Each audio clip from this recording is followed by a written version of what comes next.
سلام و درود به کانال من، خوش اومدین. اگه میخوای یه ساعد آهنی اینجوری مثل من داشته باشی تا آخر این ویدیو با من باش. حالا ساعد من اونقدرم آهنی نیستم، مسخره‌ام نکنید. خب قبل از اینکه بخوایم شروع کنیم ممنون میشم این دکمه سابسکرایب رو بزنید. بریم سراغ ویدیو. خب تمرین اول همونجوری که میبینید برای تقویت ساعد و پنجه هاست. یه دونه صفحه رو همینجوری به حالت یکی در میون میگیریم و ول میکنیم. حرکت دوم با یه جفت دمبل نسبتا سبک انجام میدیم، چون که اگه با یه جفت دمبل سنگین انجام بدیم جلو بازومون درگیر میشه و دیگه خیلی به ساعد نمیتونیم فشار بدیم. همونجور که میبینیم با یه رفت و برگشت انجامش میدیم.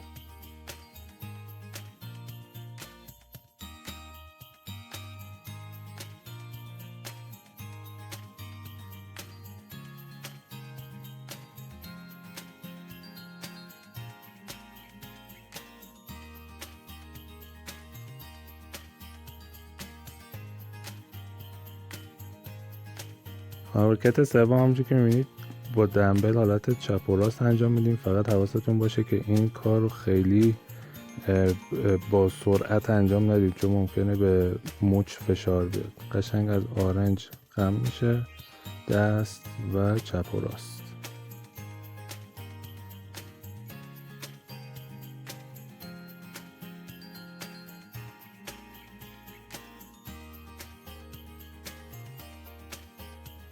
اگه تا اینجا ویدیو خوشتون اومده ممنون میشم که دکمه لایک رو بزنید.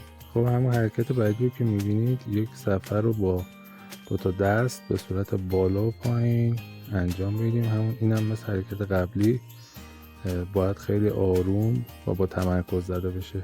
سرعت زیاد باعث آسیب رسی به مچ دست میشه.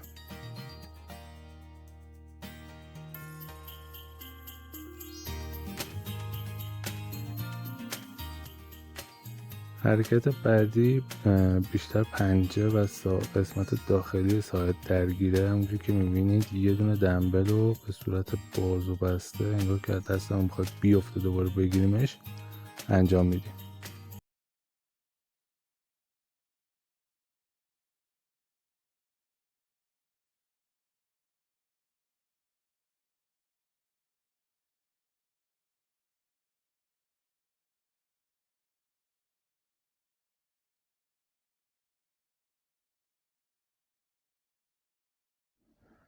اما حرکت بعدی همونجور که میبینید از یه نیمکت استفاده میکنیم و مثل حرکت قبل با دو تا دمبل ها رو جمع میکنیم به سمت داخل